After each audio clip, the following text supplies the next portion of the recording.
Assalamualaikum warahmatullahi wabarakatuh. Perkenalkan, nama saya Muhammad Riyad Aksa. Pada kesempatan kali ini kita akan belajar mengenai genetika bakteri, khusus mata kuliah mikrobiologi farmasi. Selanjutnya, kita akan belajar mengenai genetika. Apakah itu genetika? Genetika adalah telaah tentang pewarisan sifat, kerabungan ciri suatu organisme, baik seluler maupun multiseluler. Kenapa bakteri disebut sebagai prokariotik? Karena bakteri tidak mempunyai membran inti dan sistem endomembrannya seperti retikulum, endoplasma, dan kompleks Golgi. Selain itu, bakteri juga tidak memiliki mitokondria dan kloroplas. Selanjutnya, kita belajar mengenai materi genetik dari prokariot dan eukariot. Perbedaan antara prokariot dan eukariot pada materi genetik prokariot ini, membran intinya mengandung sitoplasma, dan sehingga partikel-partikel ataupun materinya mengapung di dalam sitoplasma pada sel prokariotik. Selanjutnya, tidak memiliki nukleus atau inti sel. Selanjutnya, pada prokariotik tidak memiliki genom yang kecil, mengandung plasmid dan kromosom melingkar ganda. Sedangkan pada eukariot, yang pertama berada di dalam nukleus, khususnya materi genetik. Selanjutnya, memiliki genom yang lebih besar dibandingkan prokariot memiliki genom yang kecil. Dan yang terakhir, materi genetik pada eukariot tidak memiliki plasmid, sama seperti prokariot yang mengandung plasmid di dalam materi genetiknya. Plasmid yaitu sepotong DNA bundar atau DNA sirkular yang kadang dijumpai di samping DNA kromosom pada bakteri. Selanjutnya yaitu mutasi sel bakteri. Apakah yang dimaksud dengan mutasi? Mutasi adalah peristiwa yang jarang terjadi dan mengakibatkan suatu kerusakan. Hal ini terjadi secara acak dan timbul secara spontan tanpa memperhatikan persyaratan lingkungan untuk terjadinya proses mutasi ini. Mutasi paling umum terjadi selama proses replikasi DNA yang mengakibatkan suatu kerusakan pada suatu replikasi ataupun mengakibatkan kerusakan pada bakteri tersebut, khususnya pada DNA-nya. Kerusakan ini disebabkan yang pertama oleh cahaya UV, seperti pada contoh ini, yaitu cahaya UV akan masuk ke dalam DNA bakteri sehingga mengalami kerusakan pada bagian ini.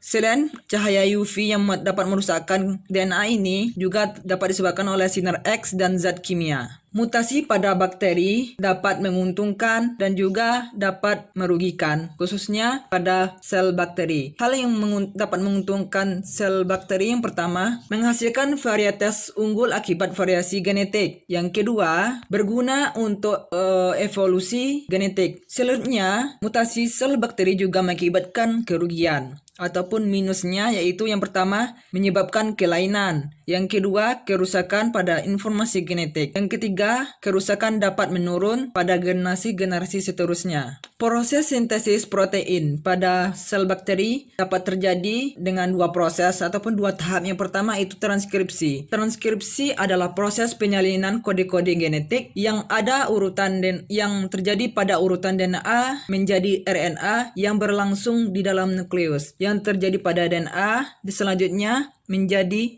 RNA yang terjadi pada nukleus. Yang kedua yaitu tahapnya translasi. Translasi adalah proses penerjemahan urutan nukleotida. Urutan nukleotida yang pada molekul mRNA menjadi rangkaian asam amino.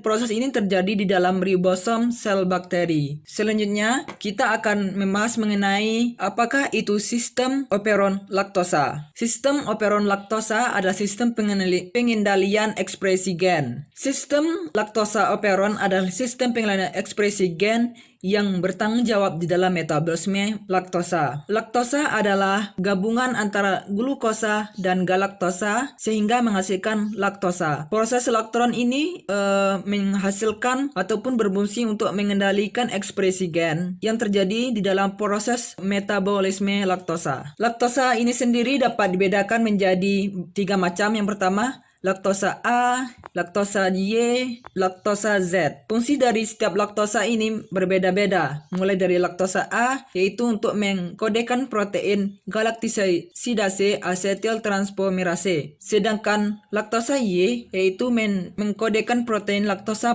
parease. Sedangkan laktosa Z, yaitu memiliki fungsi mengkode protein B-galaktosidase. Sistem operon laktosa ini berfungsi untuk mengendalikan ekspresi gen dan dibutuhkan dalam proses metabolisme dari laktosa. Selanjutnya, proses mutasi yang telah terjadi dapat juga kita lakukan perbaikan melalui kerusakan DNA itu pada bakteri yang disebut dengan replikasi mutasi DNA pada sel bakteri. Yang pertama yaitu perbaikan dengan fotoreaktifikasi, yaitu dengan menggunakan enzim yang dapat memutuskan ikatan kovalen basa timin. Yang kedua, perbaikan eksisi, yaitu DNA dipotong pada bagian yang rusak disambung oleh enzim polimerase dan ligase. Yang ketiga, perbaikan rekomendasi post-replikasi, yaitu utas DNA induk yang rusak akan menghasilkan DNA tiruan. Dan yang terakhir, yang keempat, perbaikan tidak bebas kesalahan, diperbaiki dengan komponen yang tidak sama. Demikian inilah proses perbaikan kerusakan DNA pada sel bakteri ataupun